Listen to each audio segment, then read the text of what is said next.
It's August 21st, 1989. We're at 722 North Elm Drive.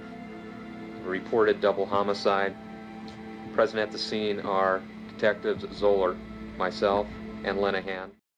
Family, they say, is everything, but not for the two brothers in the video you just watched. On the evening of August 20th, 1989, Lyle Menendez and his brother Eric did something unbelievable, killing their parents in cold blood. What would follow would be a life like no other and a trial that would leave you wondering where it all went wrong. But how did they do it?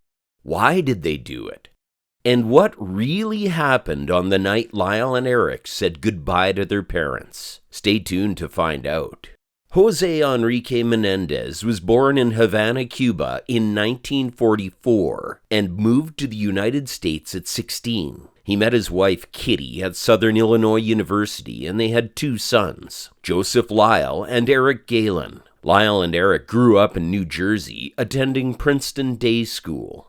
The couple's first son, Joseph Lyle, who goes by his middle name, was born on January 10th, 1968 in New York. Living in a loving family, Kitty quit her teaching job after Lyle's birth to spend more time with him. Shortly after this, the family moved to New Jersey, where their second son, Eric Galen, was born on November 27th, 1970, in Gloucester Township. At the time, the family lived in Hopewell Township, and both brothers attended Princeton Day School. In 1986, Jose's career led the family to the glamorous streets of Beverly Hills, California, where he held a prestigious position as a corporate executive. Meanwhile, Eric enrolled at Beverly Hills High School the following year, where he balanced average grades with an exceptional talent for tennis, ranking 44th in the nation among junior players. As Eric honed his skills on the court, another chapter unfolded in the Menendez family saga. Just weeks before a fateful event that would shake their world, Eric and his friend Michael Joyce competed in the 1989 Boys Junior National Tennis Championship. While Eric made strides in the qualifying rounds for the boys' 18 singles, Joyce showcased his prowess by reaching the quarterfinals.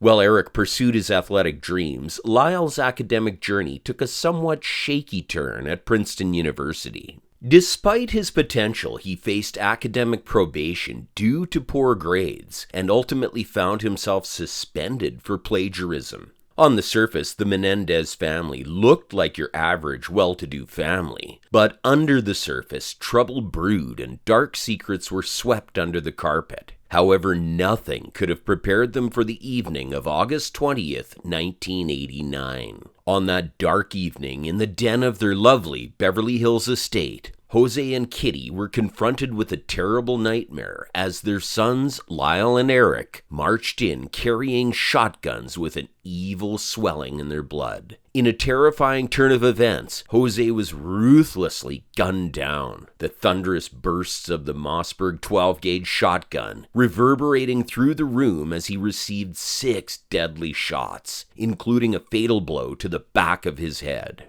As chaos ensued, Kitty's terrified cries filled the air, and her frantic attempts to leave were met with a hail of bullets. With each painful second, she inched closer to escape, only to be confronted with an unbearable betrayal as Lyle, reloading his weapon with sickening calmness, delivered the fatal shot to her face, extinguishing the last flicker of hope in the room and ending the lives of their parents. But what happened?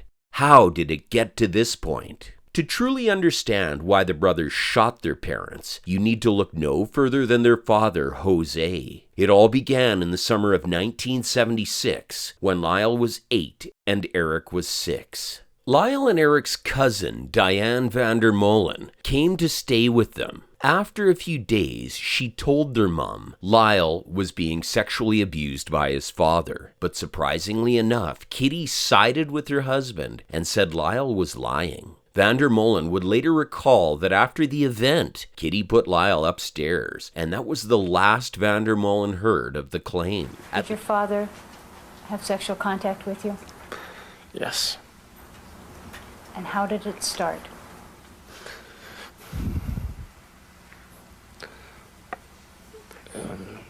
Just started with, after sports practices, he would massage me, and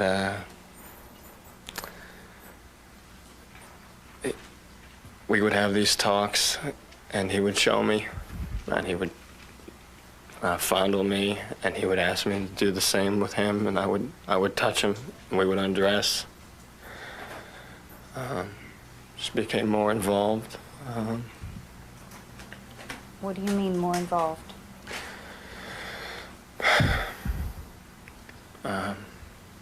We would be in the bathroom, and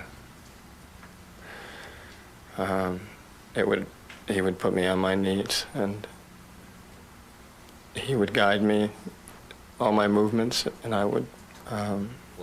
At the time of the murders, Lyle was 21 and Eric was 18. After killing their parents, the two brothers quickly changed into some clean clothes and went to, surprisingly enough, watch a Batman movie. After the movie, the brothers dumped the guns and returned home. It was then that they called the cops and pretended to be shocked. Lyle called 911 and tearfully said, "Someone killed our parents." When the cops arrived, Eric was rolling around on the lawn in a fetal posture, sobbing. The cops were curious as to what had happened, and upon inquiry, they found that the murderers had simply entered the room where the father was watching television and shot him in the back of the head. He died instantaneously and was nearly beheaded. Kitty, on the other hand, heard the bullets and went into the room where she was shot in the leg. She attempted to run but slid on her own blood. While crawling helplessly on the floor, she was shot 10 times in the chest and arm, and then finally was shot in the face, rendering her unrecognizable. To the cops, these execution-style murders appeared to be the work of organized crime, and for some reason, the children were not first suspected. So much so, the cops didn't even conduct gunshot residue tests to determine whether they had used a firearm. Given their potential inheritance of millions, you'd expect them to be prime suspects, yet none of the evidence pointed to them doing it at first. But then they became reckless. In the months following the killings, the two brothers suddenly started living life to the fullest. The two began splurging on fancy trips to places like London and the Caribbean. They invested in luxury condos in Marina del Rey and dined at expensive restaurants in LA. Plus, they drove around in their late mother's fancy Mercedes-Benz SL convertible. They weren't shy about spending big bucks, and their lavish lifestyle soon caught the attention of law enforcement. At first, the cops started looking into other potential suspects, like entertainment bigwigs who might have had a bone to pick with Jose. But as the brothers kept living large, dropping cash left and right, suspicions turned their way. Eric denied any wrongdoing to a friend, but spilled the beans to his therapist, who then shared the confession. Once the police got wind of Eric's admission, they pounced. Lyle was nabbed in California on March 8, 1990, and Eric was arrested upon returning from a tennis tournament in Israel. Their extravagant spending may have seemed like fun at the time, but it ultimately helped seal their fate. The trials were a wild ride. The Menendez case gained national attention when Court TV aired the trial in 1993. Defended by Leslie Abramson, the brothers claimed they killed their parents due to lifelong abuse, especially sexual abuse by their father, whom they described as cruel and a pedophile. Did he do some other things to you?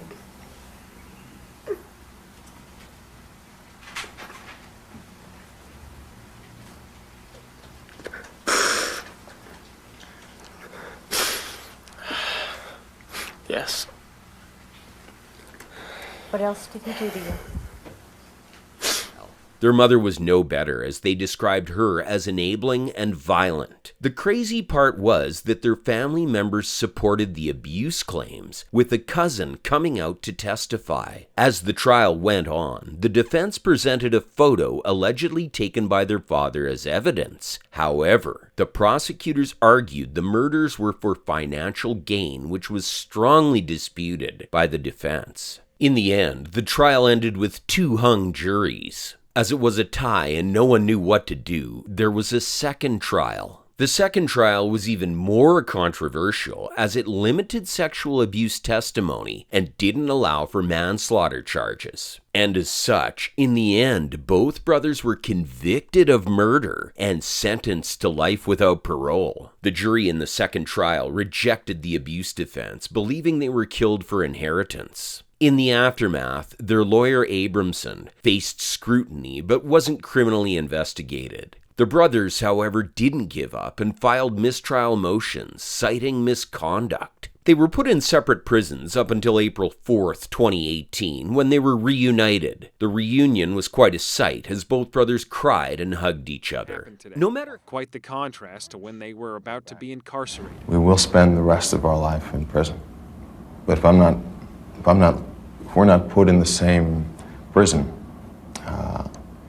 there's a good probability I will. No matter how you see it, the Menendez case captivated the nation with its twists and turns. Despite multiple trials and legal battles, the brothers were ultimately convicted of murder, and their story, filled with allegations of abuse and betrayal, continues to intrigue and divide public opinion. Now, after years apart, they find themselves reunited in prison, facing the consequences of their actions. However, where does it stand if victims of abuse are failed by the justice system? Or was greed a sufficient monster strong enough to blind them to family? Let us know your thoughts in the comments below, and if you liked the video, please give it a like and subscribe. Until next time, stay safe.